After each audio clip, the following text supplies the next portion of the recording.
පරම්පරා ගණනක සිට පැවතෙන රොඩේ කුලයේ යන්ත්‍ර මන්ත්‍ර ගුරුකම් අත්දුටු සත්‍යයි ජයනියතයි අති ප්‍රබල වශී ගුරුකම් අයිතු සම්පතතා නැවැත්වීම හැරගිය අය ගෙන්වීම වින බන්ධන කැපීම ස්ත්‍රී පුරුෂයා වශී කර දීම ව්‍යාපාර දියුණුව රහාපල දුරු කිරීම සතුරන් මෙල්ල කිරීම පවුලේ සමගිය දරුපල අහිමියට බෝනලාභ ධනලාභ නගා කරවීම මුදල් අය කිරීමක් නොමැත සියලුම කටයුතු රහසිගතයි විදේශගතයට ෂණික විසඳුම් ලබා දෙනුවත අමතන්න අති ප්‍රබල විද්‍යා ආචාර්ය රංගදේව ගුරුතුමා 0701678405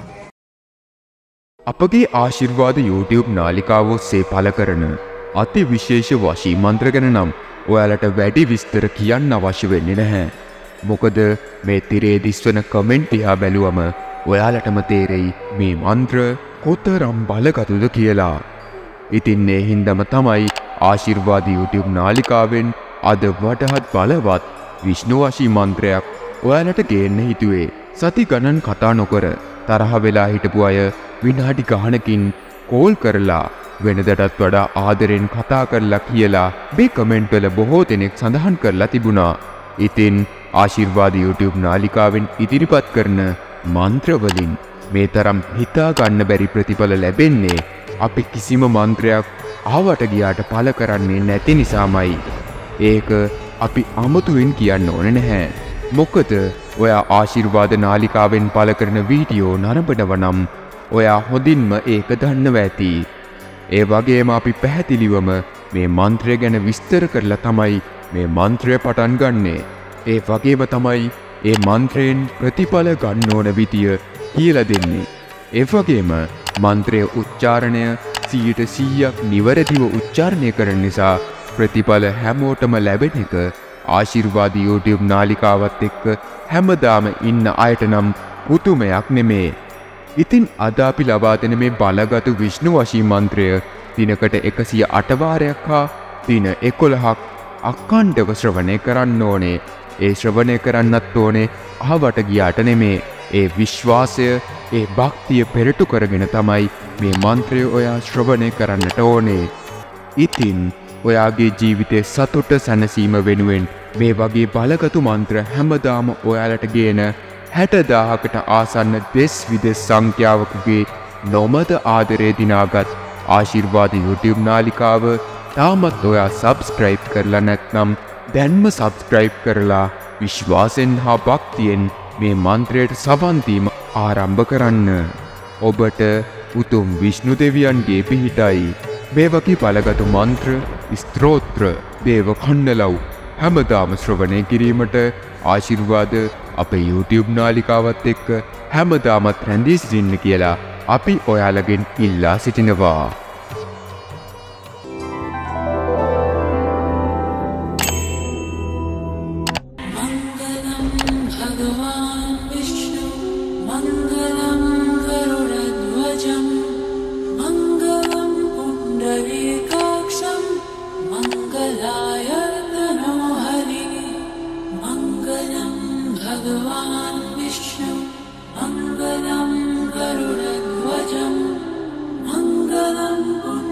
Hare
भगवान् विष्णु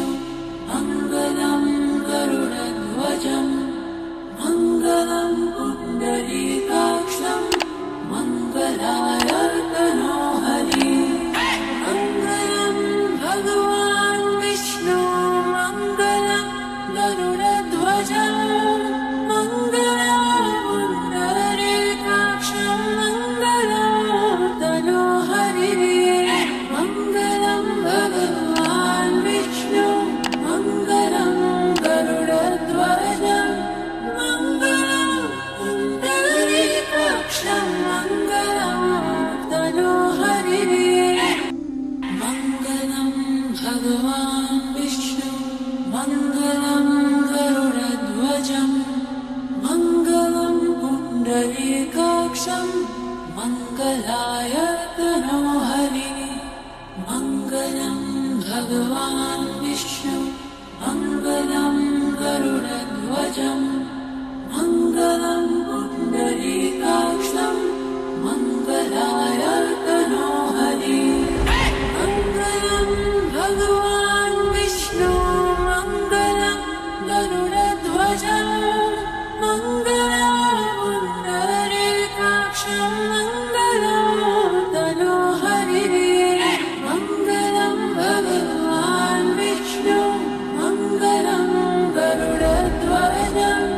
मङ्गलं पुण्डरीकाक्षं मङ्गलं तनोहरि मङ्गलं भगवान् विष्णु मङ्गलं गरुडध्वजं मङ्गलं पुण्डरीकाक्षं मङ्गलाय तनोहरि मङ्गलं भगवान् विष्णु मङ्गलं गरुडध्वजं मङ्गलं पुण्डरीकाक्षं मङ्गलाय तनोहरि मङ्गलं भगवान् विष्णु मङ्गलं गरुडध्वजं मङ्गलं पुण्डरीकाक्षं मङ्गलं तनोहरि मङ्गलं भगवान् विष्णु मङ्गलं गरुडध्वजं मङ्गलं पुण्डरीकाक्षं मङ्गलं तनोहरि मङ्गलं भगवान् विष्णु मङ्गलं गरुडध्वजं मङ्गलं पुण्डरीकाक्षं मङ्गलं तनोहरि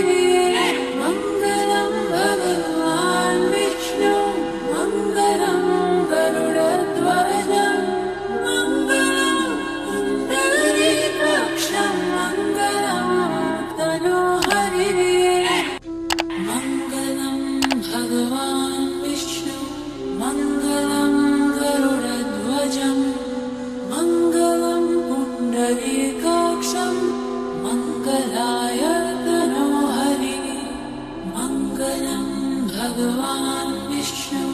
मङ्गलं गरुडध्वजं मङ्गलं पुण्डरीकाक्षं मङ्गलाय तनोहरि मङ्गलं भगवान् विष्णु मङ्गलं गरुडध्वजं मङ्गलं पुण्डरीकाक्षं मङ्गलं तनोहरि मङ्गलं भगवान्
भगवान् विष्णु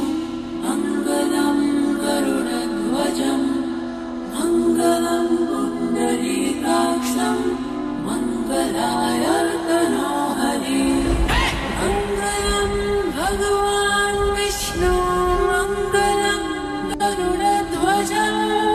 मङ्गलं पुण्डरीकाक्षं मङ्गलं तनोहरि मङ्गलं भगवान् विष्णु मङ्गलं गरुडध्वजं मङ्गलं पुण्डरीकाक्षं मङ्गलं तनोहरि मङ्गलं भगवान् विष्णु मङ्गलं गरुडध्वजं मङ्गलं पुण्डरीकाक्षं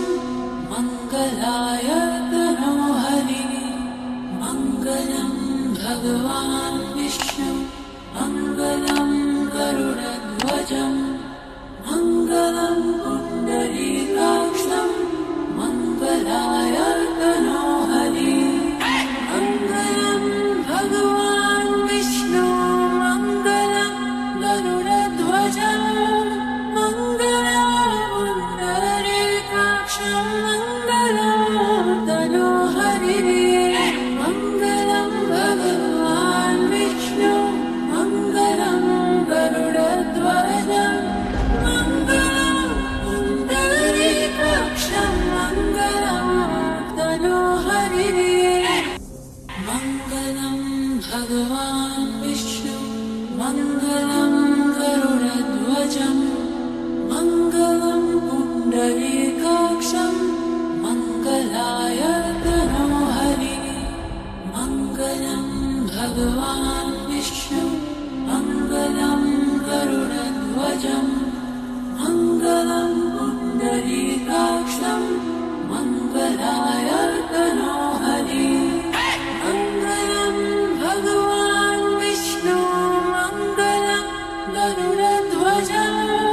मङ्गलं पुण्डरीकाक्षं मङ्गलं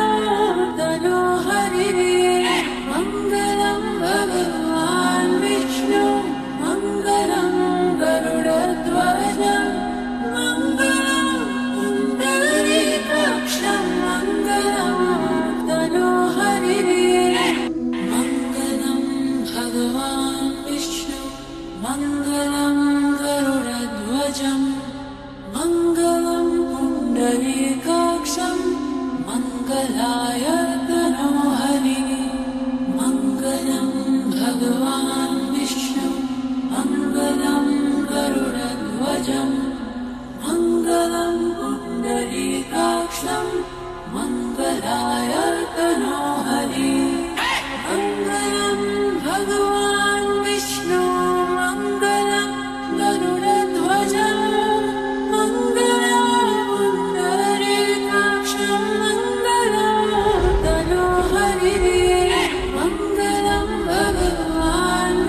मङ्गलं भगवान् विष्णु मङ्गलं गरुडध्वजम् मङ्गलं पुण्डरीकाक्षं मङ्गलाय तनोहरि मङ्गलं भगवान्